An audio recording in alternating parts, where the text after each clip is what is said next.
Bonjour et soyez les bienvenus à cette belle émission. Bonjour, pasteur. Je partage le plaisir avec Massy et avec vous aussi, chers téléspectateurs. Encore une fois de plus, c'est un plaisir pour nous de savoir que vous êtes là à cette émission. Je suis là, le pasteur Raymond Kofi. Et je suis Massy Domingo. Avoir le plaisir de vous proposer de bonnes émissions chaque semaine est vraiment notre devoir. Tout à fait, en effet. Et je faisais le jogging sur la route lorsqu'il fut renversé par un taxi. Ses blessures étaient si terribles que les médecins pensaient qu'il ne va pas survivre, pas même passer la nuit. Que s'est-il passé? Eh bien, regardez. Lors d'une froide journée de novembre 2007, Eugene Payne faisait du jogging sur sa route préférée, lorsque tout à coup, un taxi le renversa. Les urgences furent sur place en quelques minutes et ils y portèrent Eugene dans le centre pour grands traumatisés de Baltimore, dans le Maryland. En chemin, son cœur cessa de battre plusieurs fois, mais les urgentistes le réanimèrent chaque fois. Le docteur Bizan Arabi, directeur du département des neurotraumatismes, ignorait si Eugene allait vivre ou mourir. Les patients affectés de sévères blessures à la tête et avec une faible tension artérielle ne s'en sortent généralement pas très bien. Il y avait 60% de probabilité qu'il meure ou que les suites soient très mauvaises. L'équipe médicale emmena immédiatement Eugene en salle d'opération. Les médecins lui diagnostiquèrent une blessure traumatique au cerveau, déclarant que même s'il s'en sortait, il pourrait avoir de graves dommages au cerveau.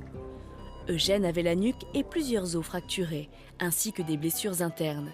Les 12 heures que dura son opération parurent une éternité pour sa femme Janice et leur famille. Ma foi était mise à l'épreuve et je ne savais que penser ou que faire. Chaque fois qu'un doute m'assaillait, il y avait quelqu'un pour entrer dans la pièce et dire « Prions ». Et nous avons prié au moins 7 ou 8 fois pendant les 12 heures que dura l'opération. Nous avons prié et demandé à Dieu de sauver la vie de mon mari. Les médecins durent amputer Eugene de la jambe droite. Il entra dans un coma. Il avait enflé depuis la tête jusqu'au bout des orteils. Des tubes lui sortaient du nez et nous nous sommes effondrés en larmes. Et je me suis dit, mon Dieu, ce n'est quand même pas mon mari.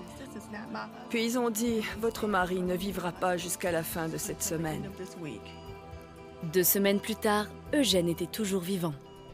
3 semaines passèrent. Il était toujours en vie. Je me suis dit, d'accord, je vais faire confiance à Dieu. Eugene dut être opéré plusieurs fois. Il souffrait de déficience rénale, d'une infection staphylocoque et d'une double pneumonie. Chaque jour, il y avait des rapports négatifs affirmant que mon mari n'allait pas survivre. 5 semaines après l'accident, Janice cria à Dieu en désespoir de cause. Je lui ai dit, j'ai besoin de voir un signe, n'importe lequel, qui me prouve que cet homme va vivre. Le jour de l'an, il a ouvert les yeux. C'était le signe que j'avais demandé au Seigneur. C'était mon signe et j'étais remplie de joie et je me suis exclamée « Merci Seigneur ». Après 3 mois d'hôpital et d'intenses physiothérapies, Eugene apprit à remarcher à l'aide d'une prothèse. Cependant, les médecins l'avertirent que la vie à la maison ne serait plus jamais la même. Les médecins expliquèrent qu'il ne pourrait plus jamais conduire, qu'il ne pourrait pas rester seul à la maison en raison de ses blessures traumatiques au cerveau et qu'il ne pourrait plus aller en salle de sport. Eugene n'accepta pas ses limites. Ensemble, ils travaillèrent dur afin d'entraîner son corps et son esprit. Lorsqu'il avait envie de baisser les bras, je le regardais dans les yeux et lui faisais « Non, non, tu vas y arriver, tu peux le faire, fais-le, tu es fort ». Je le motivais et je l'encourageais. Je lisais des versets bibliques, je disais « Tu te souviens de ton verset préféré ? Je puis tout par Christ qui me fortifie ». Et il se relevait en disant « Oui, je peux y arriver ». Je peux tout par Christ qui me fortifie. Tout ce qu'on m'a dit que je ne pourrais pas faire, je le fais. Eugene Payne conduit à nouveau. Il se rend encore en salle de sport. L'homme que les médecins ont appelé Payne le miraculé continue de les surprendre par son rétablissement extraordinaire. Ça a été un miracle qu'Eugene puisse conduire à nouveau, s'occuper de sa famille et de lui-même. Oui, ça a été un miracle absolument fantastique. Nous sommes reconnaissants que Dieu ait été là à chaque étape. Il a dit « Je ne t'abandonnerai et ne te délaisserai jamais ». Nous en sommes le témoignage vivant. Avec tout ce que j'ai traversé, les choses auraient pu être autrement. Je pourrais ne pas être ici, je pourrais être mort. Mais Dieu m'a gardé. Nous devons jouir de la vie tant que nous l'avons. Je ne dois pas regarder ce que je n'ai pas, je dois regarder ce que j'ai. Dieu me bénit et je veux lui donner tout l'honneur et la gloire. Nous devons jouir de la vie tant que nous l'avons en gardant les yeux sur le Seigneur et en lui donnant tout l'honneur et toute la gloire. Oui, merci, parce que la vie tient à un petit bout de fil. Oui. Elle ne nous appartient pas à la fin. Par moments, lorsque nous sommes là sur nos deux pieds, nous ne comprenons pas la valeur, le poids et la considération que Dieu nous donne, Oui. surtout à la vie. Exact. Et puis, par moments, on pense que, bon, on peut faire ce qu'on veut, quand on veut. C'est lorsqu'on est coincé qu'on se rend compte que la vie est aussi fragile Absolument. que nous ne pouvons l'imaginer. Absolument. Oui, la vie est vraiment fragile, les amis. La vôtre aussi. En regardant ces témoignages, en regardant ces histoires, c'est pour vous dire une chose. Aussi fort que vous pouvez imaginer être, la vie est très fragile. Il n'y a que Dieu qui peut la rendre forte. Mais ne nous quittez pas. À tout de suite.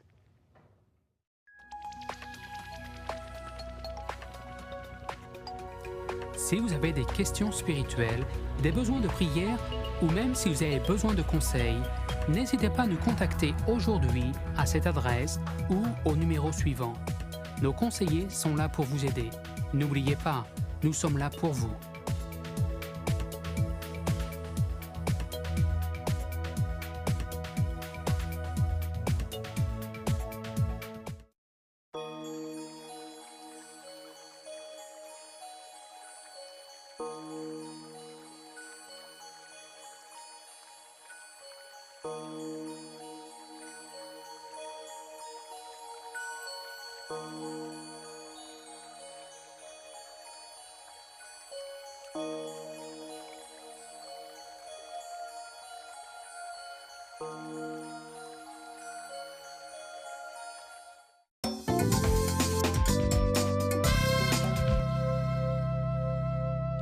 Bienvenue de nouveau au Club 700. Lorsqu'Émilie fut kidnappée et enfermée dans le coffre d'une voiture, elle comprit que son ravisseur allait la tuer. Oui, regardez. C'était comme si votre plus grande peur se réalisait tout à coup. Emily Klotz faisait du jogging lorsque sa plus grande peur devint réalité. J'ai vu un homme avancer vers moi, de l'autre côté de la rue. Il a traversé la rue, m'a agrippée et a utilisé une bombe lacrymogène dans mes yeux. Il m'a ensuite traîné de l'autre côté de la rue, où il s'était garé et m'a enfermé dans le coffre de sa voiture. C'était ma plus grande peur, et elle était en train de se réaliser. Emily fut enfermée dans l'obscurité. L'homme conduisait, se rendant à l'étape suivante de son plan. J'ai tâtonné autour de moi et j'ai senti un rouleau de bande adhésive, un tournevis et des menottes. À ce moment-là, je me suis dit que j'allais être tuée. Et au fond de moi, je commence à avoir des regrets. Je n'ai pas encore été mariée, je voudrais des enfants. Beaucoup de regrets parce que je suis tellement jeune. Pour se calmer, Emily se mit à chanter des chansons apprises plus jeune à l'église. J'ai chanté quelques cantiques, des chants que je connaissais, et j'ai senti que la présence de Dieu était avec moi. Il était là, il me réconfortait, sa paix était présente, dans le coffre de cette voiture et m'a gardée vivante. L'homme qui conduisait a dû se sentir touché au fond de lui, car il a allumé sa radio et a monté le volume très fort pour couvrir mes chants et mes prières. 1 heure plus tard, la voiture s'arrêta et le coffre s'ouvrit. Emily tenta alors de s'enfuir. Je suis parvenue à le griffer au visage, mais il m'a prise et jetée au sol. Juste à ce moment-là, je l'ai regardé et j'ai dit « Travaillez-vous pour le diable ?» Il m'a regardé d'un air bizarre et dit « Non ». Et j'ai dit « Eh bien, sachez que Dieu est avec moi ». Emily fut ligotée et à nouveau jetée dans le coffre. 45 minutes plus tard, ils s'arrêtèrent une nouvelle fois devant une maison. Il m'emmena dans une chambre du haut et me mit les menottes aux mains pour m'attacher à une barre au ras du sol. Puis, il m'a violée brutalement. Quand tout fut terminé, l'homme la déposa sur la banquette arrière de sa voiture. Son agresseur lui fit une requête étrange. Il lui demanda de chanter. J'ai commencé à chanter Amazing Grace dans la voiture. Et je pense vraiment que c'est Dieu qui m'a donné ce chant à ce moment-là. Parce que non seulement cet homme qui m'avait fait des choses horribles avait besoin de la grâce de Dieu et pouvait être sauvé s'il la demandait à Dieu. Mais moi aussi, j'avais autant besoin de la grâce de Dieu, même si j'avais été dans une école chrétienne et grandi dans une église. Je n'avais pas de relation personnelle avec le Seigneur. Je n'avais pas reçu la grâce. J'en avais donc autant besoin que cet homme. Elle fut abandonnée sur un parking près de son université et appela la police. Son agresseur fut arrêté le lendemain. Emily restait avec ses blessures profondes. Physiquement, j'étais blessée. Émotionnellement, j'étais blessée. J'étais en colère contre cet homme et en colère contre tout ce que je devais traverser pour guérir. En colère contre toute cette situation parce que c'était arrivé. Une amie expliqua à Emily que Dieu l'aimait et voulait la guérir. J'ai pu le comprendre. Comprendre que Jésus avait tout donné, il avait donné sa vie pour moi, parce qu'il m'aime par-dessus tout. Il me l'offre, et si je l'accepte, je peux avoir la vie éternelle. J'ai fait une prière toute simple. Seigneur, dans ma vie, je veux te servir. Je veux t'aimer de toute ma personne. Et je te reçois dans mon cœur. Je veux que mon cœur soit entièrement à toi. Immédiatement, la parole est devenue vivante pour moi, comme jamais auparavant. J'avais entendu Dieu me dire qu'il allait tout mettre en œuvre pour que je me sente à nouveau bien.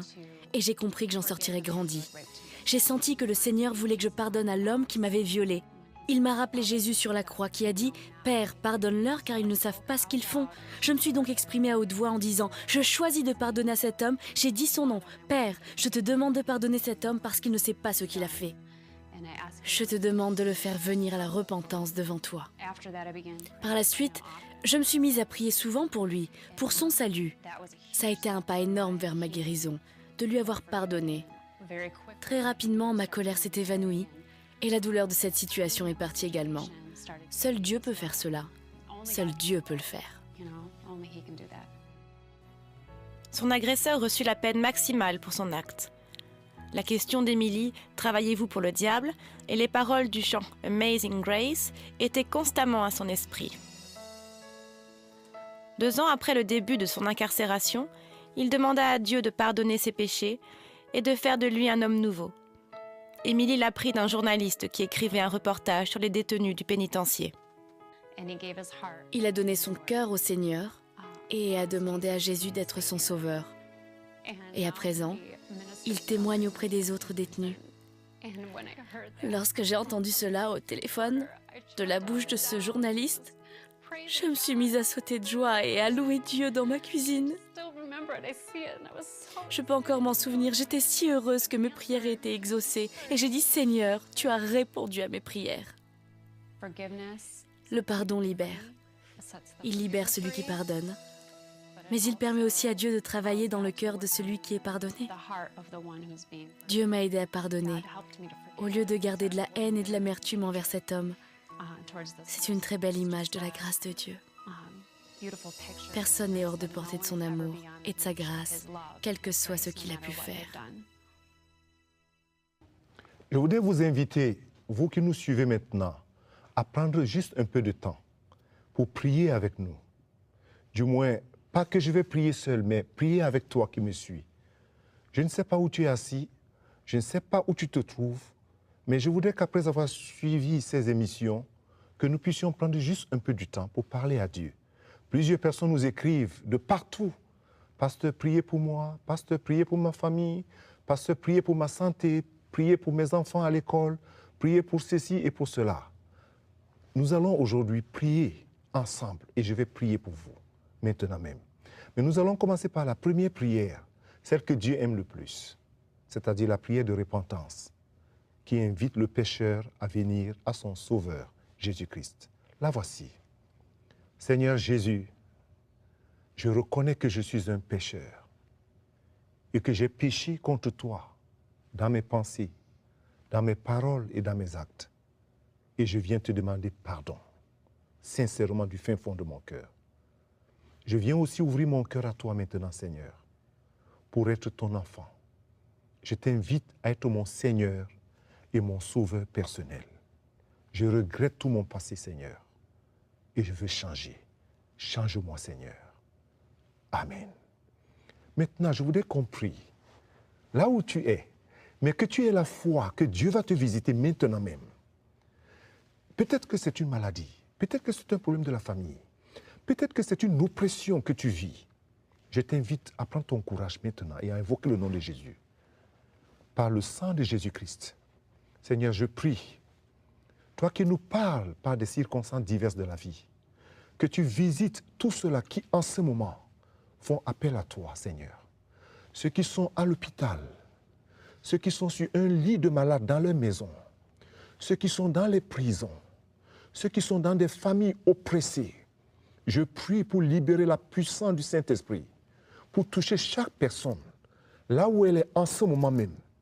Au nom puissant du Seigneur Jésus-Christ, j'invoque le sang de Jésus-Christ pour libérer la voix, pour tous ceux-là qui sont oppressés, pour tous ceux-là qui sont sous l'emprise des démons, ici, en ce moment même, là dans ces maisons, dans ces lieux.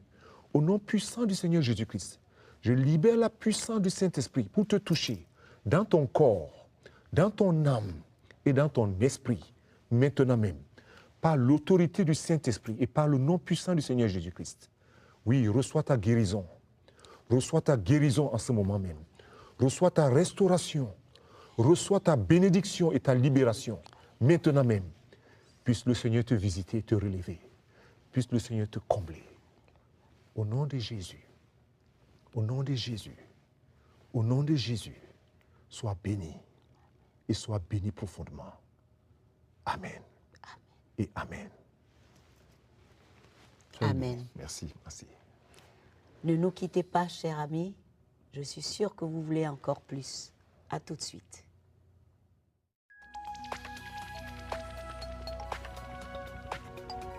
Si vous avez des questions spirituelles, des besoins de prière ou même si vous avez besoin de conseils, n'hésitez pas à nous contacter aujourd'hui à cette adresse ou au numéro suivant. Nos conseillers sont là pour vous aider. N'oubliez pas, nous sommes là pour vous.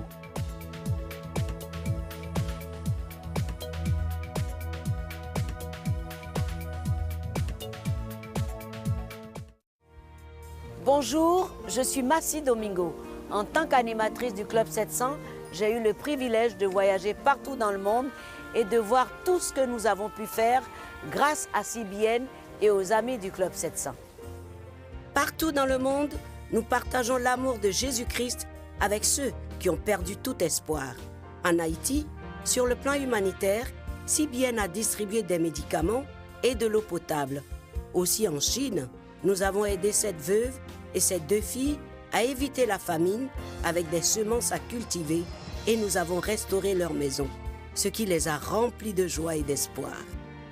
Ainsi, nous pouvons démontrer l'amour de Jésus-Christ en soignant les malades, aider les pauvres et prêcher la bonne nouvelle de l'Évangile. Voilà ce que nous avons pu faire vraiment grâce à tous les amis du Club 700 à travers le monde.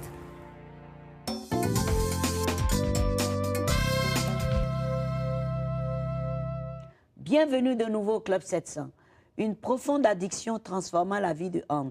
Du succès à l'échec lorsqu'il se retrouva un beau jour dans un lit d'hôpital psychiatrique. Oui, très dur. Suivez. C'est comme si l'ennemi m'avait présenté une pomme bien brillante et qui semble délicieuse. Je la voulais. Et quand j'ai mordu dedans, je ne réalisais pas dans quoi je mordais. Je suis devenu accro. Et plus je mordais dedans, plus je réalisais qu'il y avait des lames et des vers dedans, et que ça me tuait. Ça, c'était la vie hip-hop qui fit tomber Hans Nelson, alias Hans Soul, du sommet des magazines de musique au lit d'un hôpital psychiatrique. Et dans les profondeurs de l'addiction à la drogue.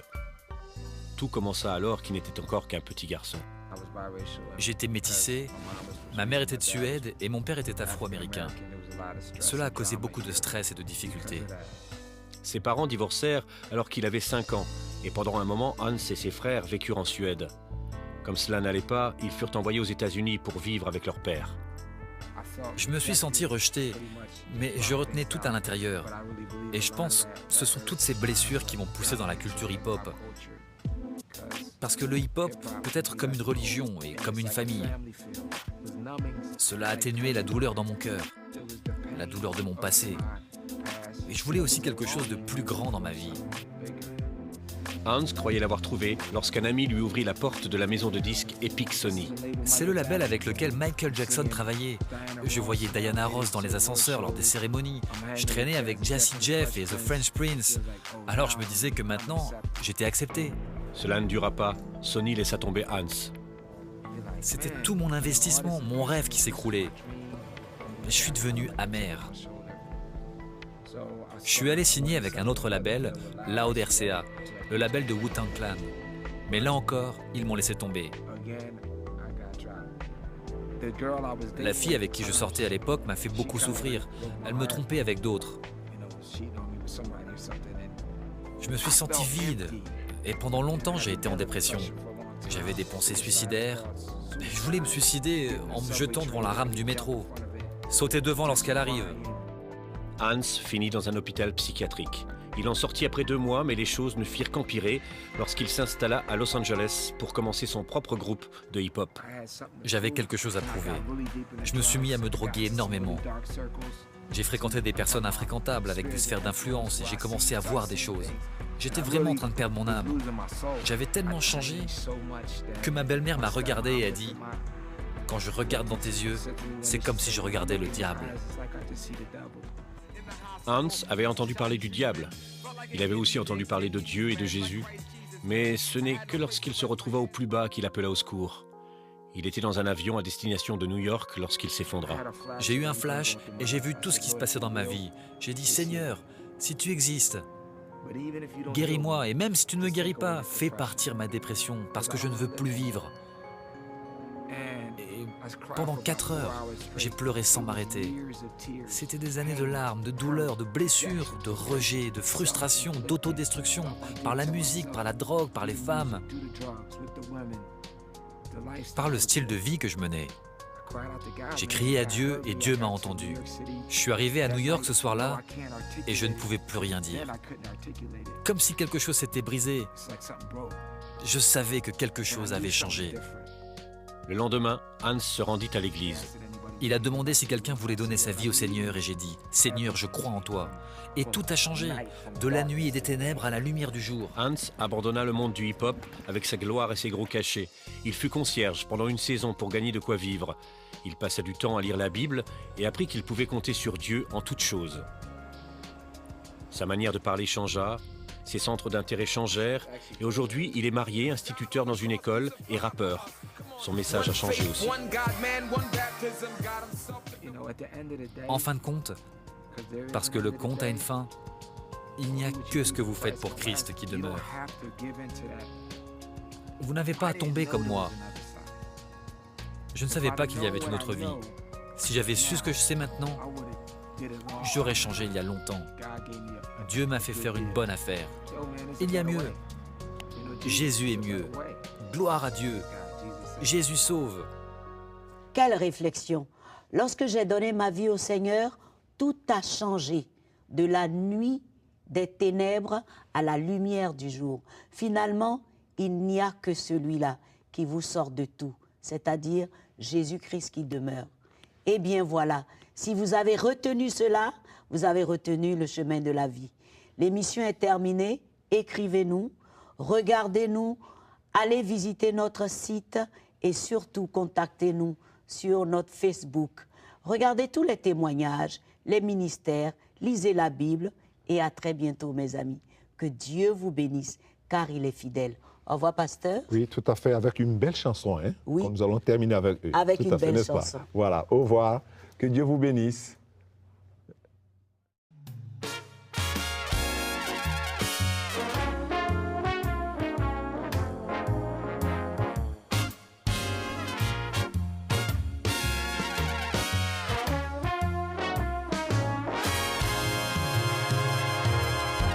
Toi qui es angoissé, cette chanson est pour toi.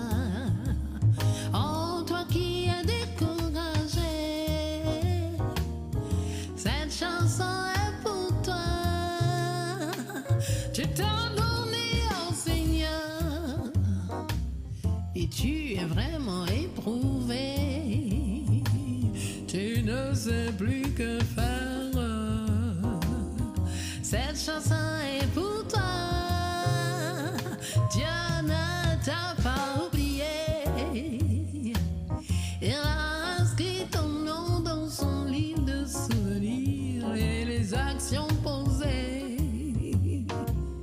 seront récompensées.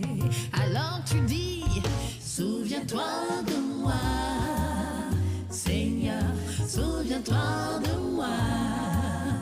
Jésus, souviens-toi de moi. Seigneur, souviens-toi de moi. Quand tu as méprisé, blessé, quand autour de toi il y a que moquerie, quand tu es incompris et comprise, Yahweh, souviens-toi de moi. Oh, quand tu as tout laissé pour lui, quand tu as accepté de porter ta croix, critiquer, humilier, c'est vrai, tu dis, souviens-toi de moi. Do remember me, Lord, do remember me, oh Lord, do remember me, Jesus, do remember me, oh Lord, do remember me, do remember me, Lord.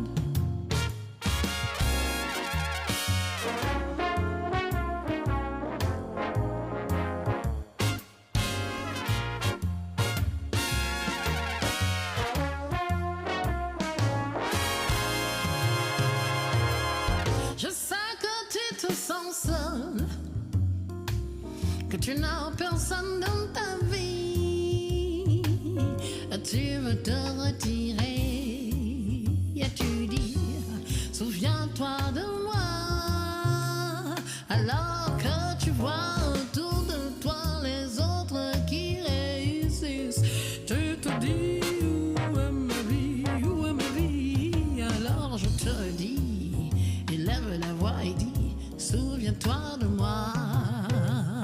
Oh, souviens-toi de moi. Seigneur, souviens-toi de moi.